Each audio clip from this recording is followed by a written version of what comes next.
1만 시간의 법칙이란 법칙이 있습니다. 1990년대 초반에 미국의 한 심리학자가 발표한 논문에서 처음 등장한 이 법칙은 매일 3시간씩 10년 정도를 투자하게 되면 어느 분야든지 전문가가 될 수 있다라는 이론입니다. 그런데 이 이론을 믿고 많은 사람들이 도전을 했다가 한 10년 정도를 지나다가 낭패를 당한 사람들이 생기기 시작되었습니다. 모두 동일하게 1만 시간을 투자해도 어떤 사람은 성공을 하게 되고 어떤 사람은 실패를 하더란 것입니다. 그래서 대체 그 이유가 무엇인지, 어떻게 그런 일이 벌어질까? 이 법칙은 가짜일까? 하면서 10년 정도 지난 다음에 1만 시간의 법칙에 대한 책들이 나오기 시작을 했습니다. 그 책 중에 우리나라에서 아주 유명한 책, 1만 시간의 법칙이란 책에 이 이유에 대해서, 왜 실패하게 되었는가, 이 이유에 대해서 우리가 이렇게 볼 수 있었습니다. 결심은 누구나 할 수 있지만 그것을 실천하는 이는 많지 않다. 더구나 오랜 기간 실천을 계속하는 사람은 더 적다. 성공을 향한 시동을 결심으로 걸었다면 실천이라는 기여를 놓고 지속이라는 연료를 넣어야 목적지에 도착할 수 있다. 거듭 강조하지만 지속의 힘을 지렛대로 삼지 않으면 대가의 경지에 오를 수 없다. 반짝 행운으로 단숨에 유명세를 타고 각광받을 수 있지만 이는 모래 위에 지은 집과 같다. 하루아침에 얻은 결과는 한순간 사라질 수 있기 때문이다.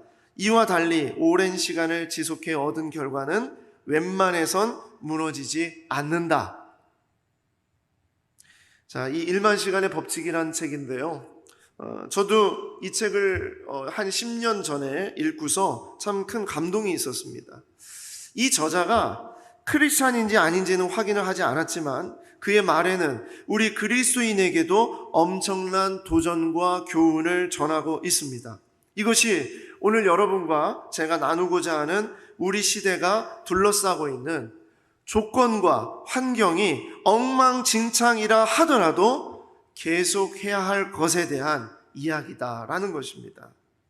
이 이야기를 나누기 위해서 그동안 나눴던 히브리서의 중심 메시지를 기억해 보도록 하겠습니다. 히브리서의 원 독자들은 유대인 그리스도인들이라고 했습니다. 이 사람들은 지금 엄청난 고난과 핍박을 당하고 있습니다. 그리고 유혹에 둘러싸여 있습니다. 유대인이 그리스도인이 되었다는 것으로 유대인에게 핍박을 당하고 있으며 로마 황제를 숭배하지 않는다는 것으로 로마로부터 핍박을 당하고 있으며 그런 어려움 가운데 내면으로부터 뭐 그렇게 힘들게 살지 말고 그냥 예전처럼 쉽고 편하게 살아 라는 그런 유혹의 소리가 턱 밑에까지 차오르는 그런 가운데 있었습니다. 그러니 실제로 유대교로 다시 돌아가거나 세상에 어느 정도 타협을 해서 양다리를 걸치고 있거나 아예 신비주의나 이단에 빠지는 사람들이 실제로 나타나기 시작을 했습니다. 그러니까 히브리서 기자는 우리가 믿고 의지하는 그리스도가 얼마나 우월한 분이시며 정말 얼마나 특별한 분이신지 그거 놓치면 안 된다는 이야기를 계속 얘기합니다. 그 어느 것도 기독교를 능가할 수 없다는 것, 그리스도 안에서 사는 것이 최고의 삶이라는 것, 힘들게 하려는 주변의 모든 것들은 속임수이거나 싸구려 모조품 정도에 불과하다는 그런 이야기들을 히브리서에 가득가득 담아놓은 것입니다. 그래서 그 어떤 것도 그리스도인들의 믿음을 흔들 수 없다. 지난주에 우리가 고백했죠. 우리는 믿음을 가진 자다. 이 정신을 붙잡고 사는 것이 바로 우리 그리스도인들의 정체성이다 라는 것입니다. 오늘 우리는 히브리서 말씀을 마무리합니다. 지난 3번의 말씀과 오늘 4번째 히브리서 말씀을 통해서 히브리서 말씀을 마무리하면서 그러면 그 어떤 것도 흔들 수 없는 믿음을 가진 하나님의 자녀들은 어떻게 이 믿음을 지켜내며 진정으로 그리스도인다운 삶을 살아갈 수 있을까? 그냥 믿는다, 나는 하나님을 믿는다, 나에게는 믿음이 있다, 이것을 10년 동안 일만 시간의 법칙에 맞춰서 그렇게 하면 저절로 우리가 될까요? 여기에는 반드시 계속해야 되는 지속적인 삶에 대한 연료가 반드시 필요하다는 것입니다. 지속적인 것. 자, 그것이 무엇일까? 그것이 무엇일까? 놀랍게도 히브리서 기자는 히브리서를 마무리하면서 13장, 이제 마지막 끝장입니다. 이 13장에 이르러 이런 메시지를 남겼어요. 13장 1절 말씀을 보시겠습니다. 형제 사랑하기를 계속하고, 형제 사랑하기를 계속하고. 이 구절을 읽는데 제 가슴이 막 뭉클해지는 겁니다. 아, 그래, 결국 우리가 붙잡고 살아내야 하는 삶이란 것은 어떤 특별한 것을 배우고 어떤 위대한 훈련을 하고 화려한 어떤 그런 길을 걸어가고 이런 것이 아니라 이것이구나, 이거. 그것은 이미 해오고 있었던 사랑하기를 계속하고 앞으로도 계속하도록 애써야 하는 것, 계속하는 것, 하고 있었던 것을 계속하는 것이 진짜 우리가 붙잡아야 될 것이구나. 즉 믿음은 반드시 삶으로 계속 나타나져야 되는 것이구나, 이것이었어요. 그래서 이 계속하다라는 이 단어가 막 저에게 큰 은혜가 되고 힘이 되고 용기가 되었어요. 아, 계속한다. 그래, 계속하는 것, 이게 진짜 힘이구나 라는 것을 생각했죠. 그래서 궁금했어요. 이 계속해다라는 단어가 어떤 단어지? 하고 찾아봤더니 헬라어로 메노라는 단어를 사용합니다. 메노. 자, 이 헬라어로 메노라는 이 단어는요, 어떤 장소에 머무르다, 남아있다, 꼭 붙잡다, 견고히 서다, 시험에 견디다, 기다리다, 그리고 어떤 공격에 대해서 맞서다, 그런 뜻을 가지고 있어요.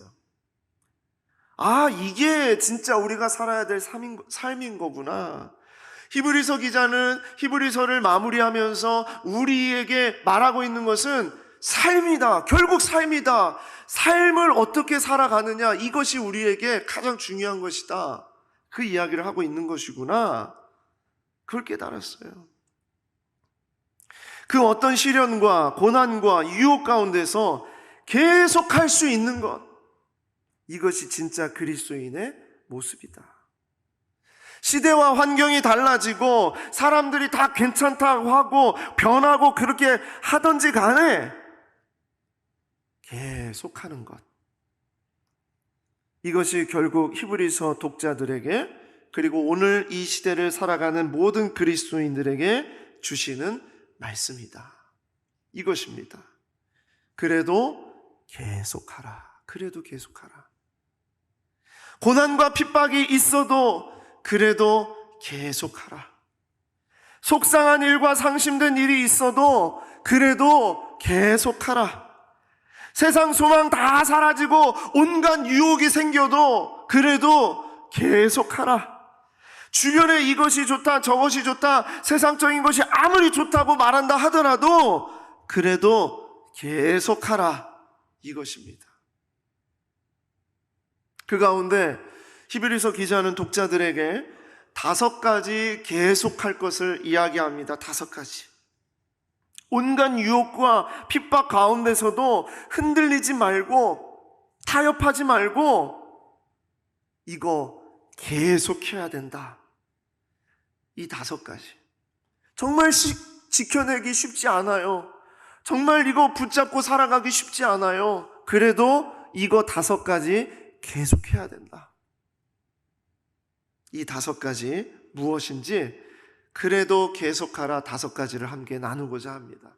첫 번째, 그래도 계속하라. 첫 번째, 형제 사랑하기를 계속하라. 형제 사랑하기를 계속하라. 사랑입니다. 우리 1절 말씀인데요, 오늘 본문 1절 말씀 3번역으로 한번 읽어보도록 하겠습니다. 다 같이 읽겠습니다. 시작.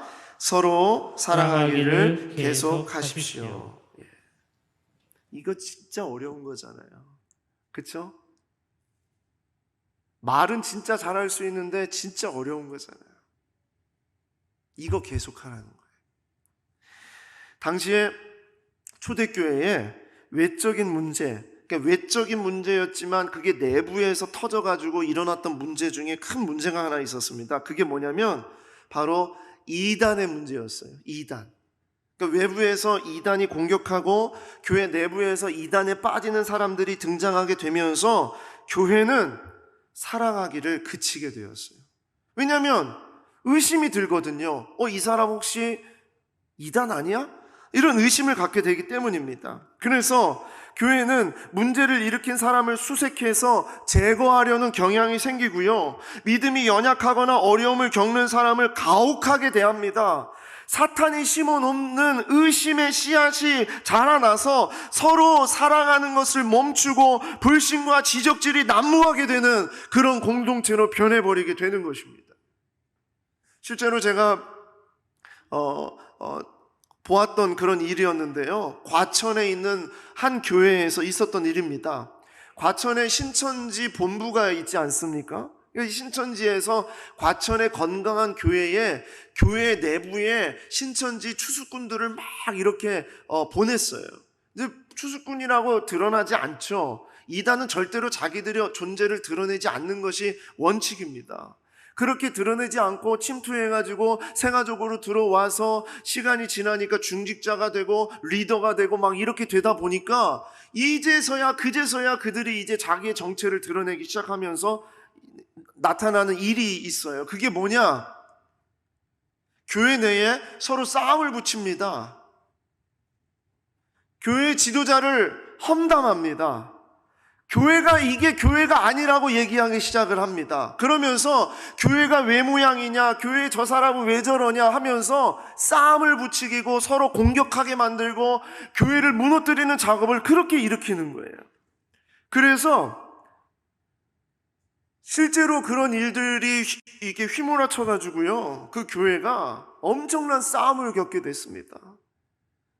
내부적으로 누가 이단인지 누가 사입인지 이거 밝혀내야 해야 한다고 해가지고 사람들이 의심을 하게 되고 서로 조금만 뭔가 이상하면은 너 사입이지 뭐 이렇게 하면서 공격하는 일들이 벌어졌어요.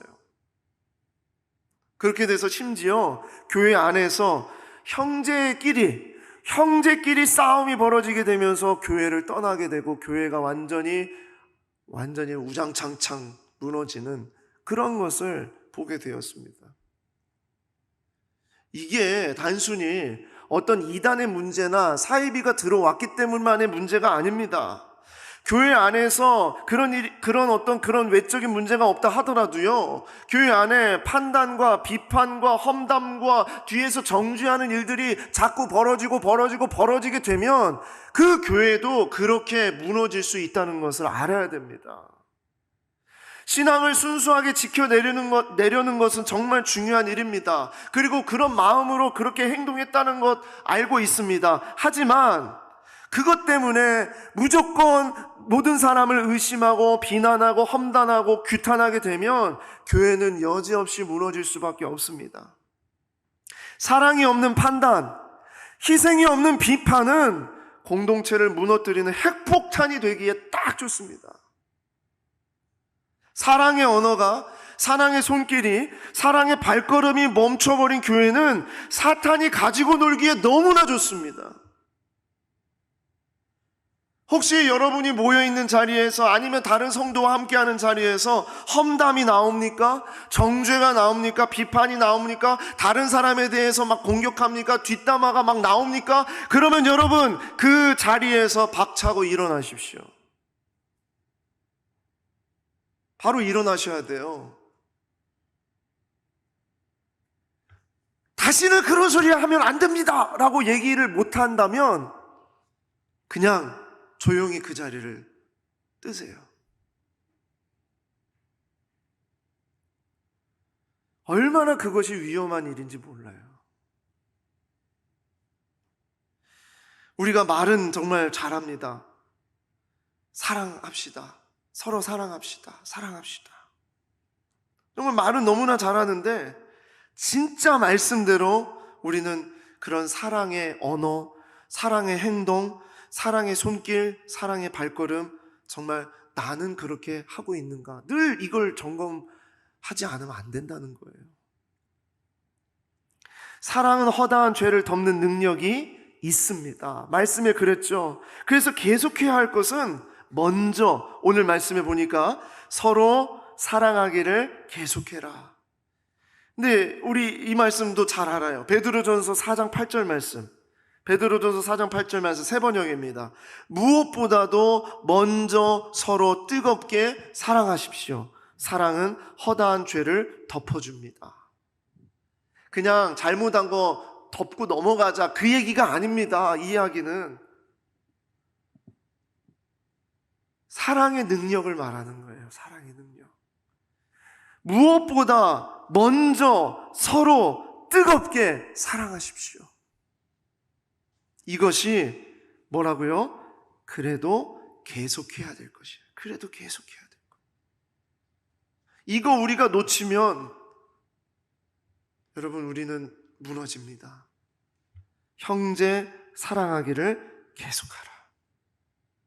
힘든 일이 있고 어려운 일이 있고 또 갈등이 일어나고 부딪히는 일이 있을 수 있습니다. 그러나 형제 사랑하기를 계속하라. 그것이 첫 번째 계속하라입니다. 두 번째 계속하라. 그래도 계속하라. 두 번째는 손님 대접하기를 잊지 말라라는 것입니다. 손님 대접하기를 잊지 말라. 자, 2절 말씀 세 번역으로 함께 읽겠습니다. 시작. 나그네를 대접하기를 소홀히 하지 마십시오. 어떤 이들은 나그네를 대접하다가 자기들도 모르는 사이에 천사들을 대접하였습니다. 아멘. 손님 대접하기를 잊지 말라. 계속해야 될 겁니다. 고대 근동부터 이 팔레스타인 지역에 이쪽 지역에는요, 빈객 교제라는 제도를 가지고 있어요. 빈객 교제. 이 빈객 교제는 누구든지 집에 찾아오면 문전박대를 하지 않고 그 사람을 따뜻하게 맞이하고 잘 쉬어가게 하는 풍습을 말합니다. 그래서 초대교회 성도들은 돌아갈 집이 없는 노예나 순회하는 전도자나 여행 중인 이방인이나 사업관계로 옮겨다니는 사람들에게 집을 내주었어요. 근데 어느 때 그냥 내준 게 아니고 도와달라는 요청이 있을 때. 그래서 이것을 계속하라는 겁니다. 사실 지금도 중동 지역이나 또 팔레스타인 지역에 가면 빈객 교제를 지금도 이 풍습을 가지고 있는 사람들이 많이 있습니다. 그런데 이 일이 어떤 일이냐? 손님을 대접하는 것이 어떤 일이냐? 구약시대 때에 아브라함과 기드온과 마노아 같은 사람들은요, 부지중에 천사들을 대접하는 일이 있었다는 얘기예요. 지금 그 근거를 얘기하고 있습니다. 즉, 집에 오는 사람을 따뜻하게 대하여 주는 일, 도와달라는 그 요청을 따뜻하게 대하여 주는 일을 그 일은 하나님을 따뜻하게 맞이하는 일이라는 것을 얘기하고 있는 거예요. 하나님을 대접하는 것이라는 겁니다. 이 일이. 여러분, 우리는 어떻습니까? 최근에 도움을 요청한 누군가에게, 나의 영역을 방문한 사람에게, 또 한국에 사는 다른 이방인들에게, 외국 사람들에게, 아니면 선교사들에게, 힘들고 어려운 일을 겪은 사람들에게 따뜻한 커피 한 잔 대접한 적이 있습니까? 그게 뭐라고요? 하나님을 대접하는 일이라는 거, 하나님을 모시는 일이라는 겁니다. 꼭 숙박이 아니어도 됩니다. 숙박에 요청을 하는 사람은 지금 우리나라에는 거의 없죠. 도움이 필요한 사람에게 먼저 베풀고 나누려는 그런 모습이 어떻게 해야 된다고요? 그래도 계속 해야 된다라는 겁니다. 그래도 계속 해야 된다. 우리 그리스도인들은 사람을 따뜻하게 맞이하는 사람들입니다. 이것은 우리 주께서 원수와 같고 더럽고 추악한 죄의 노예로 살아가는 우리를 선택하시고 우리를 위해 죽으신 놀라운 사랑에서 나온 주님의 모습입니다. 주님이 우리를 그렇게 대접하고 우리를 사랑하시고 우리를 감싸주신 것과 같이 손님 대접하기를 계속하십시오. 어려운 사람을, 도움이 필요한 사람을 보면은 지나치지 말라는 얘기입니다. 정말 감사하게도 우리 교회에 그런 분들이 많이 계셔요. 정말 제가 그런 모습을 종종 봅니다. 무거운 짐을 이렇게 리어카 같은 것을 끌고 가시는 어르신들을 보면 막 달려가가지고 밀어주는 그 우리 교인이더라, 우리 성도더라고요. 또 이렇게 올라오시기 어렵고 또 내려가시기 힘든 분들 달려가서 부축해드리고 또 이렇게 도와드리는 분들, 교회에 오셨는데 잘 모르는 분이 왔는데 교회는 아무나 오는 곳이 아닙니다 라고 얘기하는 것이 아니라 어떻게 오셨습니까? 반갑습니다. 뭐 필요한 게 있으십니까? 물어봐 주는 분들. 여러분, 그런 것이 다 손님 대접하는 겁니다. 손님 대접하는 거. 여러분들에게 또 여러분의 영역에 여러분의 주변에 어려운 사람들, 도움이 필요한 사람들을 보게 된다면 여러분, 지나치지 않는 것, 그냥 지나치지 않는 것, 그것이 그래도 계속해야 될 두 번째 일이다라는 것입니다. 자, 그리고 세 번째, 그래도 계속하라. 세 번째, 갇힌 자, 학대받는 자를 생각하라 라는 것입니다. 갇힌 자, 학대받는 자를 생각하라. 3절 말씀 같이 한번 볼까요? 3절 말씀 시작. 감옥에 갇혀있는 사람들을 생각하되 여러분도 함께 갇혀있는 심정으로 생각하십시오. 여러분도 몸이 있는 사람이니 학대받는 사람들을 생각해 주십시오. 아멘. 자, 여기 갇힌 자, 이 갇힌 자는 도움이 없다면 죽게 될 사람, 그리고 무엇인가의 어떤 힘으로부터 죽어가는 사람, 지친 사람, 아파하는 사람, 슬픔을 당한 사람을 말하겠죠. 당시에는 감옥이 우리 교도소처럼 그렇게 돼 있는 감옥이 아니었고, 뭐 동굴과 같은 곳에다가도 감옥을 만들었고요. 그리고 집 안에 가둬두기도 했습니다. 그래서 집 밖에 나오지 못하도록 그렇게 했습니다.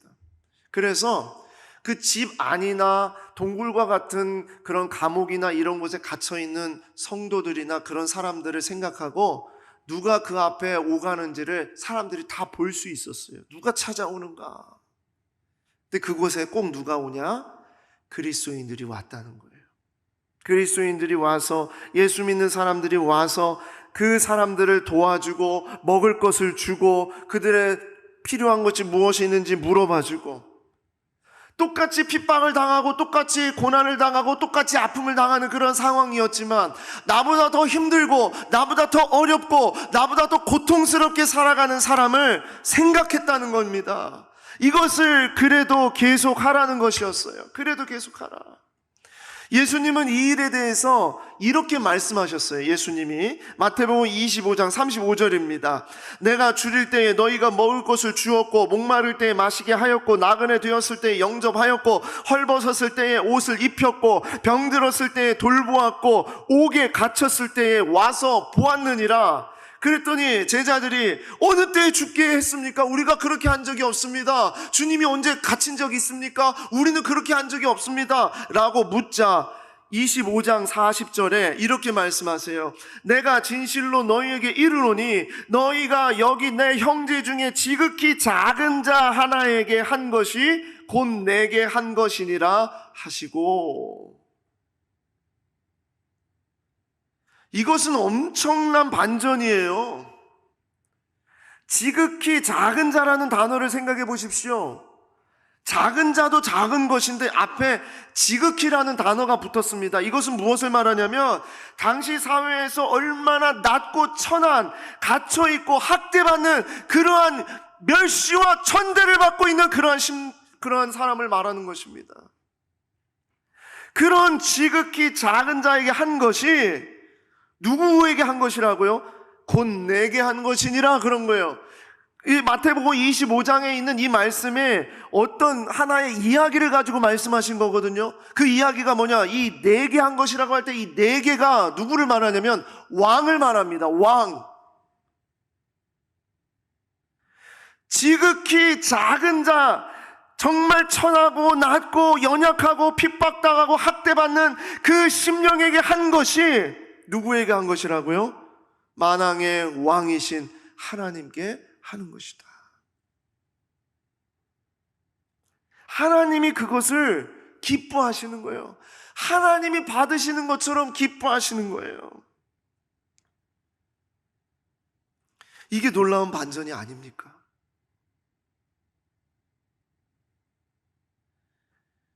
그리스도인은 지극히 작은 자를 늘 생각해야 되는 사람들이에요. 그것이 진짜 하나님을 사랑하는 사랑입니다. 그리스도인은 갇힌 자와 학대받는 자를 공감하고 위로해주는 자여야 됩니다. 외적으로 내적으로 고통을 당하는 사람들, 전쟁 속에서 죽어가는 사람들, 난민으로 갈 곳이 없는 사람들, 내 주변에 실제로 고통을 당하고 있는 사람들, 그리고 이방인들, 정말 그리고 심지어 정말로 갇혀있는 그런 사람들까지 우리는 그 사람들을 섬기고 그 사람들을 위해서 기도해야 된다는 것을 우리가 계속 해야 된다는 거예요.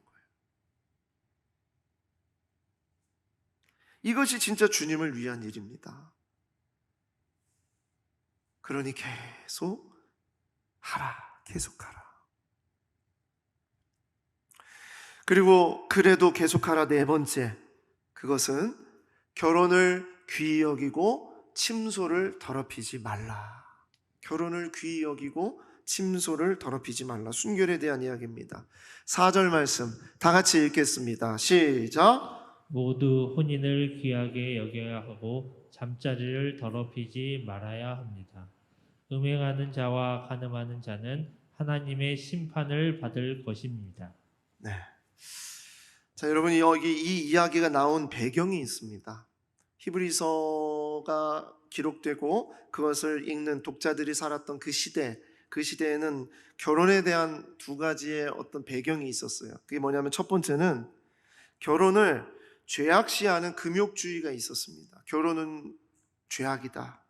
그러니까 왜냐하면 순결을 지키겠다는 것 때문에 내가 주님만이 나의 신랑이 되시니까 나는 이 순결을 지켜야 되겠다는 것 때문에 어떤 사람들은 결혼을 하지 않고 자기 스스로 자기의 거제를 했습니다. 실제로 그런 사람들이 있었습니다. 예수를 믿는 사람들 가운데에서는 일생 동안 이성과 같이 사는 것을 피하는 사람들이 있었다는 기록이 있었습니다. 그렇게 신앙의 정조를 지키겠다는 것 때문에 결혼을 죄악시하는 사람들이 있었어요. 그러나 결혼은 하나님의 뜻이며 하나님의 사역이고 하나님의 기쁨입니다. 하나님이 하라고 한, 하나님이 제정하신 거예요. 그래서 이것이 계속돼야 되는 거예요. 뭐야? 결혼을 존귀하게 여기고 결혼의 소망을 갖고 사는 것. 그 마음을 계속 가져야 된다는 겁니다. 그리고 당시에 또 하나 결혼에 대한 배경이 있는데, 또 하나의 배경이 뭐냐? 당시에 결혼을 또 반대로 경시하는 사람들이 있었어요. 그러니까 결혼 생활, 부부 생활을 그렇게 중요하게 여기지 않는 사람들이 있었어요. 윤리적으로, 도덕적으로 불순한 행위를 아무렇지 않게 여기는 그런 시대의 풍조가 있었습니다. 오늘 말씀해 보니까 침소를 더럽히지 말라 그랬습니다. 여기 이 침소는, 이 단어는 헬라어로 헤코이테라는 단어를 씁니다. 헤코이테. 이 단어는 침대를 말하는 게 아닙니다. 침소를 더럽히지 말라는 것은 침대를 더럽히지 말라는 것이 아니라 이것은 부부의 성생활을 얘기합니다. 부부의 성생활. 부부가 서로 지켜내야 되는 그 성생활, 성적인 그 생활은 하나님께서 부부에게만 주신 하나님의 특별한 선물로, 하나님의 특별한 기쁨으로 그 성생활이 다른 것으로 더럽혀져서는 안 된다는 것을 얘기하고 있는 거예요. 그래서 그 다음에 어떤 말씀이 나오냐면 음행하는 자들과 간음하는 자들에 대해서 나와요. 하나님이 반드시 그들을 심판하신다고 그랬어요.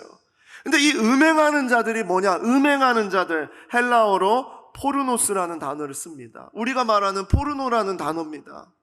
헬라어 포르노스가 바로 음행하는 자들이란 단어예요. 이것은 결혼 외에 다른 방법으로 성적인 관계를 맺는 것을 포함해서 성적인 범죄를 저지르는 것, 그것이 바로 포르노스라는 단어입니다. 반드시 심판하신다고 했습니다. 그리고 그 다음에 가늠하는 자들이란 단어가 나옵니다. 가늠하는 자들. 가늠하는 자들은 헬라어로 모이코스라는 단어를 사용하는데, 이 단어는 엄밀히 말해서 우리는 지금 가늠한 자들이라고 나왔는데, 이걸 정확하게 얘기하면 가늠하는 남자들이란 뜻입니다. 남자들, 가늠하는 남자들. 아유, 아무튼 남자들이 문제야, 이렇게 보라고 남자들이라고 넣는 게 아니에요. 이것은 그 시대의 사회적인 배경 속에서 봐야 되는 거예요. 뭐냐? 사회적인 상황에서 볼 때 성적인 타락을 주도했던, 성적인 타락을 이끌었던, 그리고 성적으로 자기 마음대로 그 힘을 과시했던 사람들이 그 당시에 남자들이었어요. 그래서 남성 중심의 사회 속에서 너무나 쉽고 아무렇지도 않게 이 정도쯤이야 하는 그런 성적인 문란함을 얘기할 때 바로 모이코스라는 단어, 가늠하는 남자들이라는 단어를 쓰는 겁니다.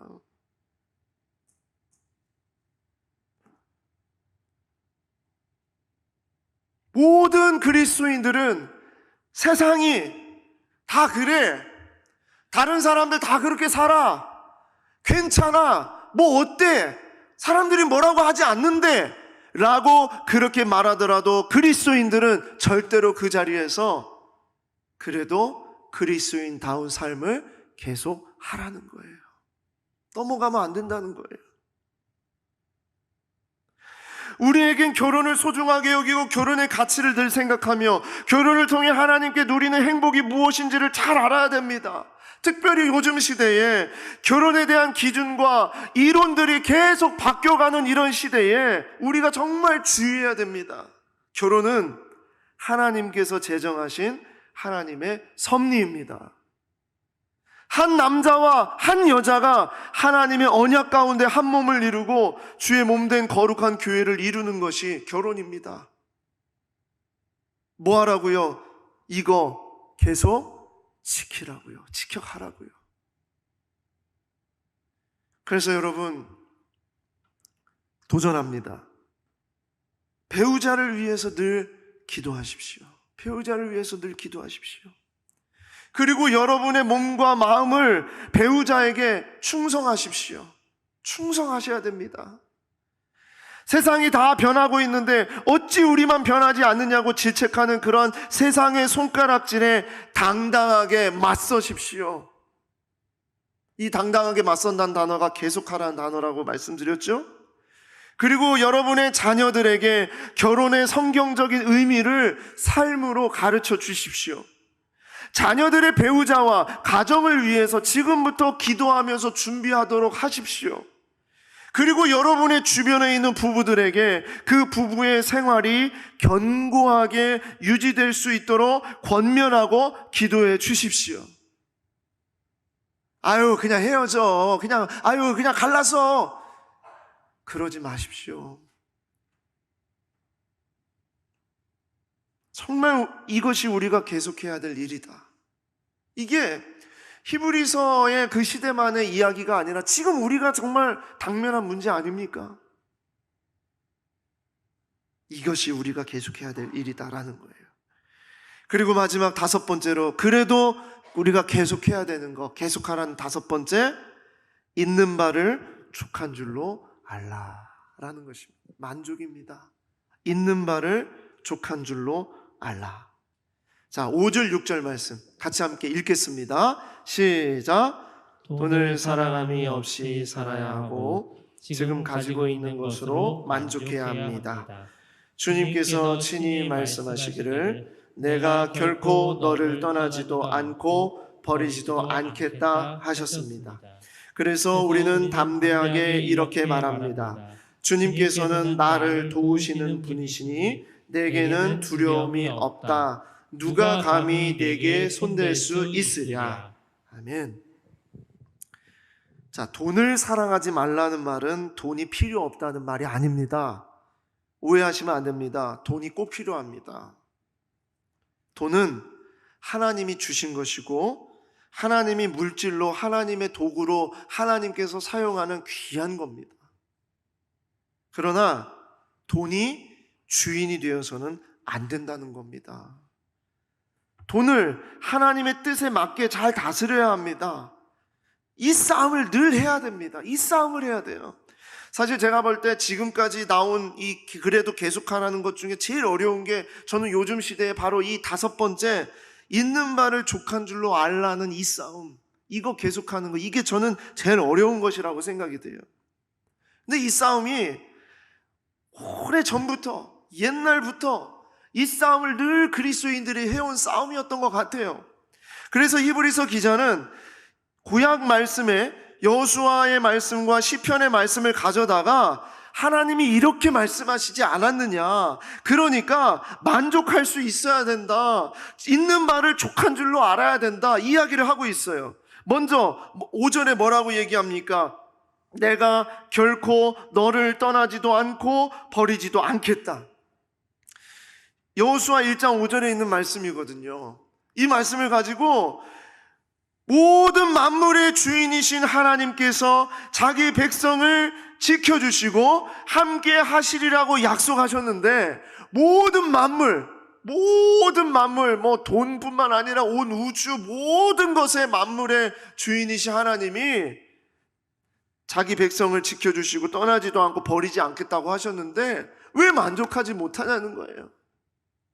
왜 자꾸 더 욕심을 부리려는 거예요.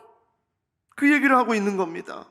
그리고 그 다음에 6절 말씀에 주님께서는 나를 도우시는 분이시니 내게는 두려움이 없다. 누가 감히 내게 손댈 수 있으랴. 이 말씀은요, 시편 118편에 있는 말씀입니다.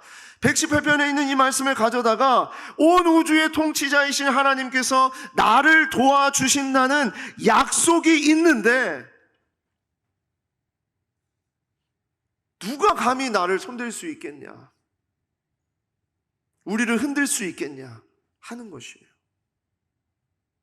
그래서 하나님이 주신 것, 하나님이 우리에게 갖게 하신 것에 만족하는 삶을 충분히 살 수 있어야 된다.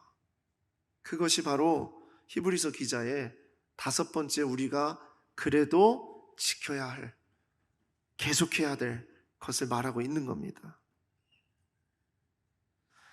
예수님도 돈을 정말 조심하라고 하셨어요. 그렇죠? 정말 돈을 조심하라고 했어요. 그래서 돈은 하나님과의 관계에 엄청난 영향을 준다는 것을 우리가 알아야 됩니다. 그래서 우리는 돈을 어떻게 대해야 될까요? 돈은 우리의 생명과 삶의 주인이 될 수 없다는 것을 분명하게 인정하셔야 돼요. 고백하셔야 됩니다. 돈은 죄와 죽음을 결코 해결하지 못합니다. 그래서 돈은 하나님의 다스림 아래에 늘 위치해야 됩니다. 그러므로 주신 것에 우리는 만족할 수 있어야 합니다. 돈에 대한 욕심과 불안은 아무런 유익이 없습니다. 그래서 돈을 늘 우리가 다스릴 수 있어야 된다.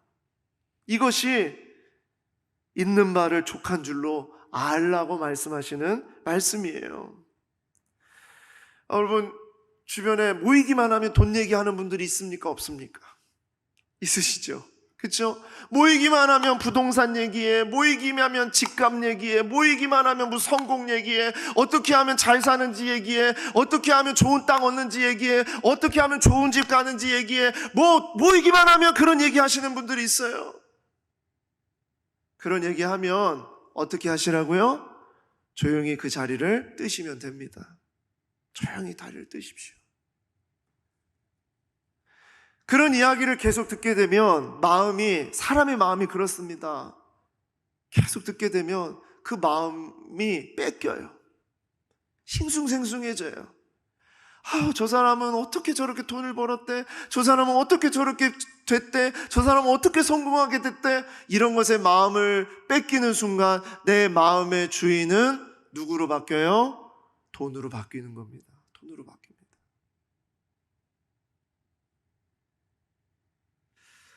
그래서 우리는 그런 이야기가 나오거나 그러면 오히려 그냥 이게 좋을 것 같아요. 여러분, 축복해 주세요. 잘 먹고 잘 살아서 정말 좋겠다 하고서 그리고 그 자리를 뜨시는 거예요. 축복해 주세요. 그래, 당신 성공해서 정말 잘됐다, 축복해. 그리고 그 자리를 나오십시오. 계속 계셨다가는 마음 뺏길 수 있습니다. 그리스도인은 있는 바를 족한 줄로 아는 것이 그리스도인입니다. 그것이 바로 그래도 계속해야 할 일입니다. 자, 오늘 말씀 5가지 영역을 말씀을 드렸어요. 히브리서 시대에 이 5가지 영역은 보니까 지금 우리가 고민하고 있는 영역하고 다른 게 아니었어요. 똑같은 이야기예요. 그 시대나 지금 시대나 어느 시대나 이 문제 가지고 고민하고 있었구나, 이 문제 가지고 그리스도인들이 힘들어 했었구나, 이것 때문에 어려움이 있었구나, 똑같은 이야기입니다. 자, 그렇기 때문에 우리가 붙잡아야 될 거, 히브리서 기자의 그 고백이, 그 도전이 우리에게 동일하게 도전이 되는 말씀이라는 거, 그겁니다. 5가지 영역, 그건 우리의 삶을 힘들게 만들고 우리를 어렵게 만들고 우리를 지치게 만드는 그런 영역일지 모르나 그래도 계속하라. 그래도 계속하라. 한번 따라해 보시겠습니다. 그래도 계속하라. 다시 한번, 그래도 계속하라. 저하고 여러분하고 한번 그 문장을 한번 만들어 볼 거예요. 제가 앞에 한 문장을 얘기할 거예요. 쭉 얘기하면 그 다음에 여러분은 무조건 대답을 그래도 계속하라! 저한테 소리쳐 주시면 됩니다. 아셨죠? 자, 한번 해보겠습니다. 요즘 누가 다른 사람을 내 몸처럼 사랑합니까? 나만 잘 먹고 잘 살면 되지. 시작. 그래도 계속하라. 다시. 요즘 누가 나그네를 대접합니까? 우리 가족만 잘 먹고 잘 살면 되지. 그래도 계속하라. 요즘 누가 낮고 비천한 자를 생각합니까? 나만 높은 곳에 올라가면 되지. 그래도 계속하라. 요즘 누가 결혼을 귀하게 여기고 부부의 정조를 지킵니까? 다들 그럴 수 있다고 하는데요. 그래도 계속하라. 마지막입니다. 요즘 누가 가진 것에 만족하며 삽니까? 어떻게든 더 가지려고 달려들어야 되죠. 그래도 계속하라. 네, 이겁니다. 그래도 계속하라. 그래도 계속하라. 그러면서 히브리서 기자는 그래도 계속하라는 이 말을 응원해주고 뒷받침해주기 위해서 그 다음에 또 믿음의 선배들의 이야기를 합니다. 믿음의 선배들의 이야기. 히브리서 13장 7절 말씀. 하나님의 말씀을 너희에게 일러주고 너희를 인도하던 자들을 생각하며 그들의 행실의 결말을 주의하여 보고 그들의 믿음을 본받으라.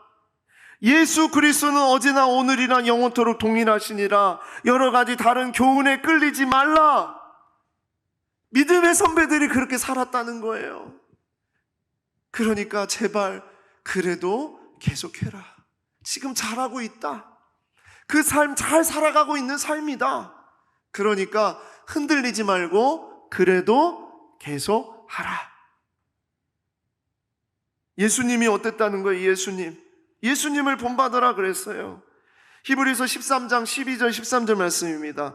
그러므로 예수도 자기 피로써 백성을 거룩하게 하려고 성문 밖에서 고난을 받으셨느니라. 무슨 얘기냐? 예수님이 성문 안에서 왕과 같이 자기의 권세를 휘두르고 정말 편안하게 그렇게 사실 수 있었던 분이지만 백성을 거룩하게 하기 위해서 성문 밖으로 나아가셔서 고난을 받으셨다는 거예요.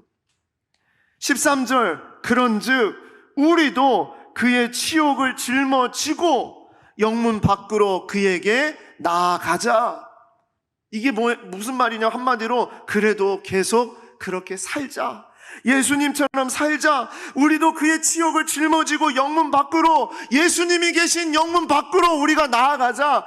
나아가는 거, 예수님에게 우리가 계속 나아가는 거, 이거 우리 멈춰서는 안 된다. 그 이야기를 하고 있는 것입니다. 그래도 계속하라. 말씀을 맺겠습니다. 지난주에 제천의 전원교회 행동팀이, 행복한 동행팀이 귀한 사역을 잘 마치고 돌아왔습니다. 9명이 갔는데 얼마나 사역을 정말 열심히 하고 잘 마치고 돌아왔는지 그냥 간증 보따리를 그냥 한가득씩 가지고 와가지고요, 사역이 어땠습니까? 한번 물으면 막 밤샐 정도로 얘기할 정도로 그렇게 가지고 왔어요. 근데 그 이야기들 가운데에서 한 이야기가 제 마음에 너무 남아가지고 이 이야기를 전해야 되겠다 생각했어요. 이번에 제천 전원교회 팀은 시골의 농가를 직접 돕자는 차원에서 밭일을 섬기기로 했다고 합니다. 그래서 팀을 나눠가지고 동네 이웃, 그 제천 전원교회 목사님께서 소개해 주신 그 이웃들, 예수를 믿지 않지만 복음을 전해야 될 그 이웃들의 밭에 가서 그 밭을 도와주는 일을 했대요. 근데 한 팀이 동네 이장님 밭에 갔는데 그 이장님 밭이 2,500평이었대요. 2,500평. 2,500평의 밭에 딱 가가지고 밭일을 하는데 2,300평의 일을 하고 왔답니다. 대단하지 않습니까? 어떻게 해요? 2,300평의 풀을 뽑고 작업을 하고 왔는데 그분의 말씀이 정말 너무 덥고 일이 많아서 한마디로 정말 죽는 줄 알았대요. 죽는 줄 알았대요. 제가 이야기 드리면 행복한 동행 가려고 했던 마음이 사라질까 봐 걱정이 되는데 교회마다 다 사역이 다릅니다. 염려하지 마시고 여러분 마음껏 다녀오셨으면 좋겠습니다. 근데 아무튼 그렇게 해서 일을 마치고 일어나지 못할 정도로 정신이 오락가락하고 다리에 힘이 풀려가지고 정말 너무너무 힘들었대요. 근데 그러면서 하시는 말씀에 제가 감동을 받았어요. 그게 뭐냐?